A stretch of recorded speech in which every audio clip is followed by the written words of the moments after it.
कल हमने आपको एक तो बहुपद बता दिया था। बहुपद तो ऐसे लिखते हैं। अरे पेन सर दूसरा मार्कर उठा लो। है सर है करंट मार्कर दो ना अभी तो लो सर नहीं पढ़ा लगी कोई नहीं लगा। तो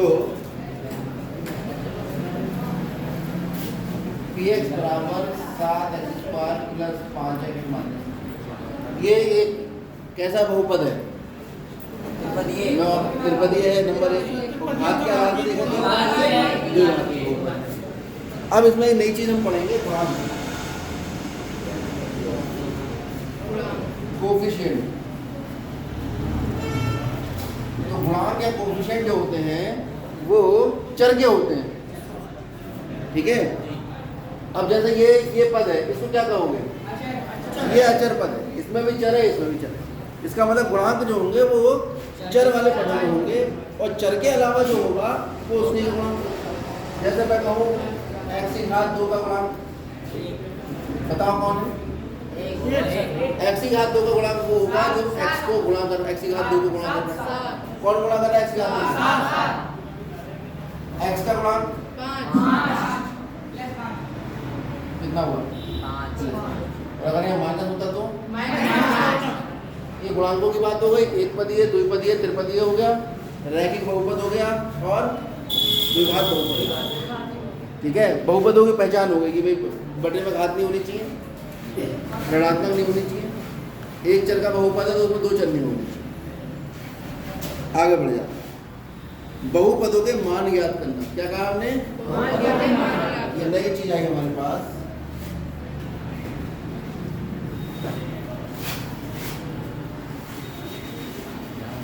अब यहाँ पर एक चीज है, मान लो बहुपद है हमारे पास x + b।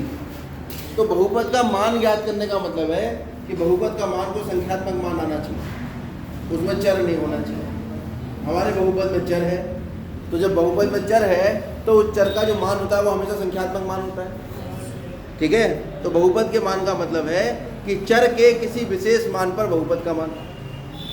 अब चर के कितने मान हो सकते हैं? अनंत। ऐसे ही बहुपद के कितने मान हो सकते हैं? अनंत। हमें सवाल कितने मिलते हैं एग्जाम में? 1, ठीक है। जब हमें सवाल 1 मिलता है तो इसका मतलब बहुपद का मान भी 1 ही आना चाहिए। तो वो सवाल कैसे पूछता है? वो कहता है x बराबर 1 पर बहुपद px का मान ज्ञात, क्योंकि करोड़ों मान होते हैं। अब वो किसी एक पे बात करेगा तो तुम्हें 1 दे दिया, या मान लो उसने कह दिया कि x बराबर 5 पे ज्ञात कर दो, कोई भी मान दे सकता है। 5.2 कह सकता है, 5/2 कह सकता है। वो x का क्या मान दे रहा है वो उसका मन, क्योंकि सवाल भी तो वही दे रहा है जो सवाल बना रहा है, उसका मन वो x के किस मान पे आपसे मान पूछ रहा है। तो आपसे मान जो पूछा उसने कहाँ पूछा? x बराबर 5। किसका मान पूछ रहा है? बहुपद। कौन सा बहुपद? px। अब हर किसी का मान हमारा अलग है, तुम्हारा अलग है, इनका अलग है, उनका अलग है, वो तो उस पर निर्भर करता है वो है किस प्रकार का व्यक्ति। तो px का जो मान है वो है किस प्रकार का? x + 3।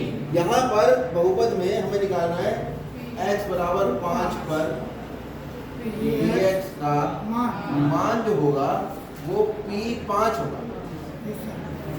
x की जगह कितना लिख दोगे? 5, क्योंकि हमसे पूछा है 5 पर, 15 पे कहता 15 लिख देते। x बराबर बिल्ली पे कहता तो x की जगह बिल्ली लिख देते, उसमें तो कोई समस्या नहीं है। अब px कितना दिया है हमें? निकालना कितना है?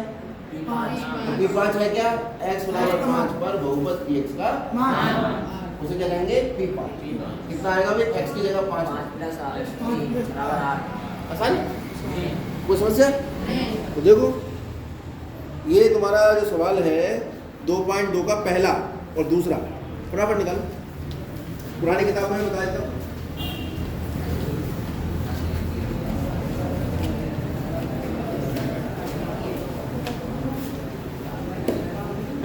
2.2 का पहला और दूसरा दोनों बिल्कुल एक समान है। जैसे पहले सवाल में कह रहा है कि बहुपद क्या है? 5x minus 4x square plus 3। इसका मान ज्ञात करना है। किस पे? पहले पार्ट में करा है x बराबर 0 पर। तो हम इसका नाम रख लेते हैं। अभी इसका नाम थोड़ी ना कोई, हमने मान लिया, माना px बराबर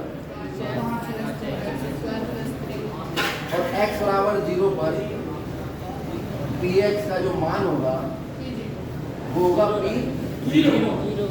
p0 कैसे निकलेगा? x की जगह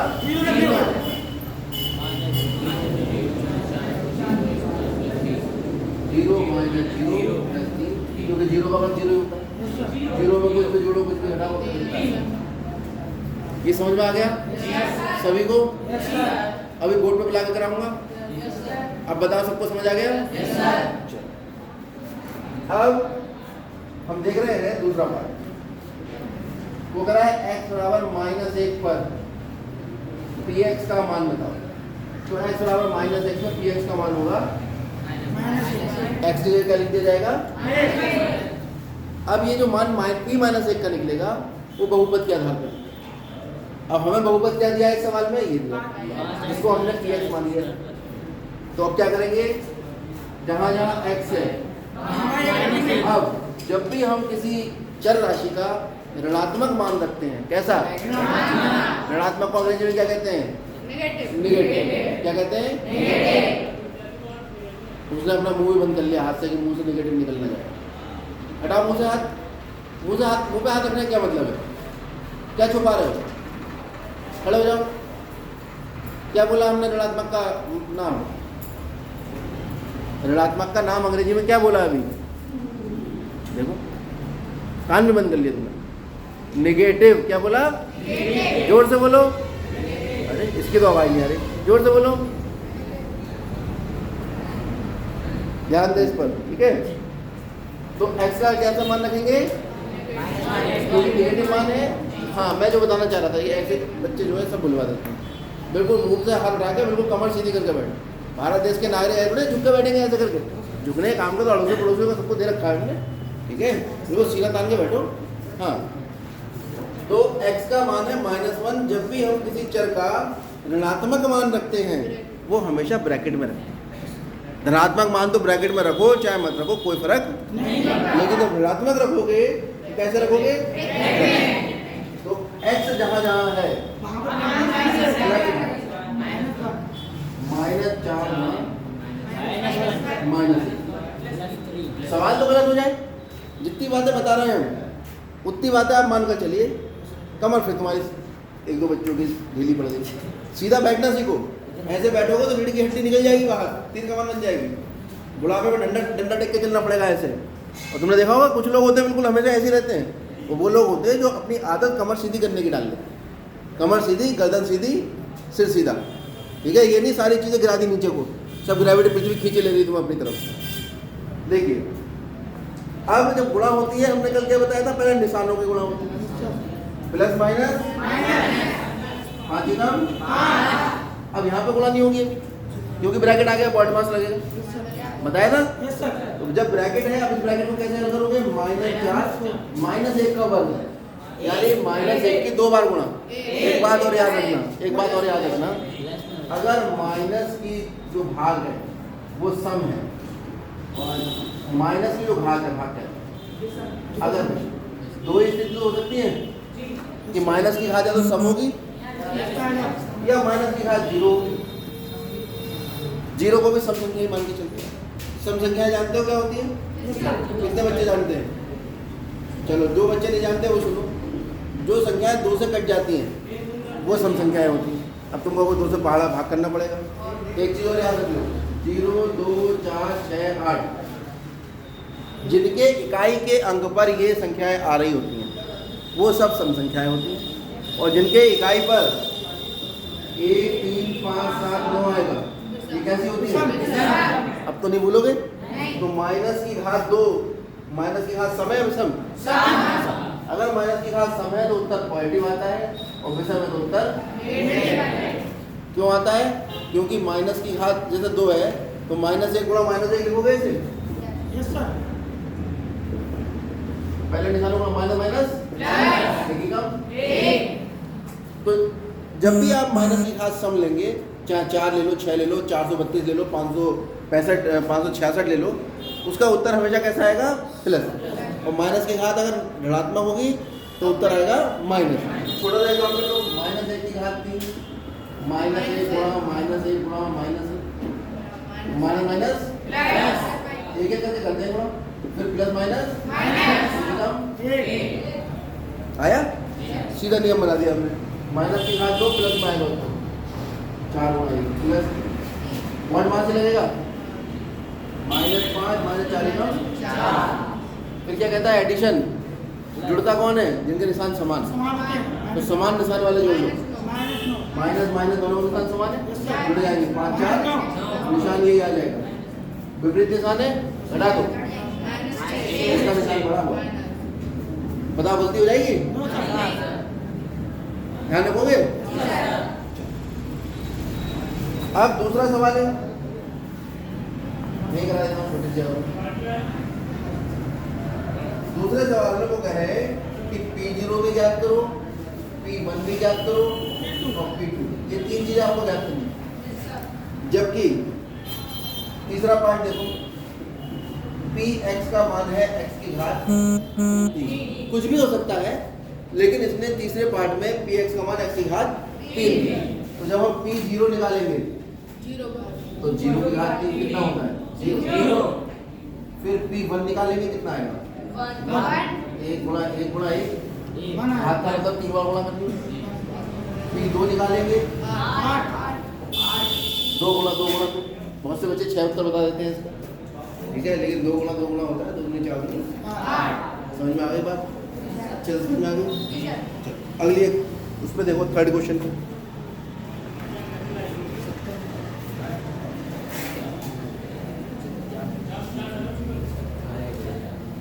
करने ना समझाएं फिर से। हाँ,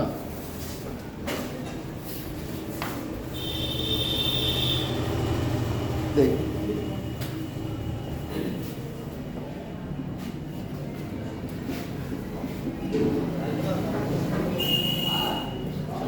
तो कह रहा है कि दिखाए गए मान के संगत, ऐसे करके लिखा है। तो इसके कहने का मतलब है बहुपद दिया है, बहुपद के आगे दिखाए गए मान के संगत बहुपद का मान ज्ञात। कुल मिलाकर हमें क्या करना है? x बराबर -1/3 पर इस बहुपद का मान ज्ञात करना है। और मान कैसे ज्ञात होता है? x की जगह रख दो, कितना आ जाएगा? फिर 3 गुणा,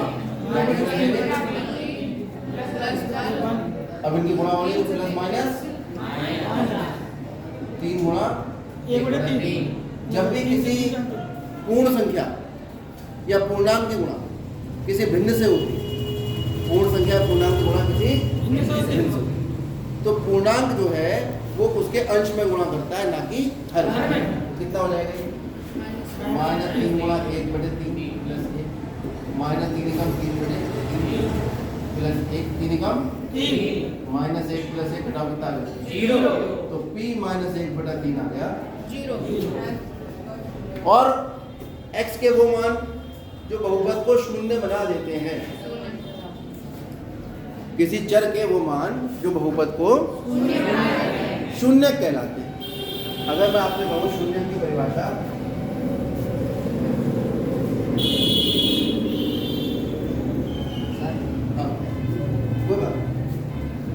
चर के मान जो बहुपद को क्या कर दें? शून्य बना दें। शून्य कहला। शून्य को अंग्रेजी में कहते हैं जीरोज। वरना दुनिया में कहीं जीरो के आगे ES लिखा नहीं देखा होगा आपने, है ना? तो जीरोज का मतलब हुआ शून्य, और जीरो का मतलब होता है शून्य।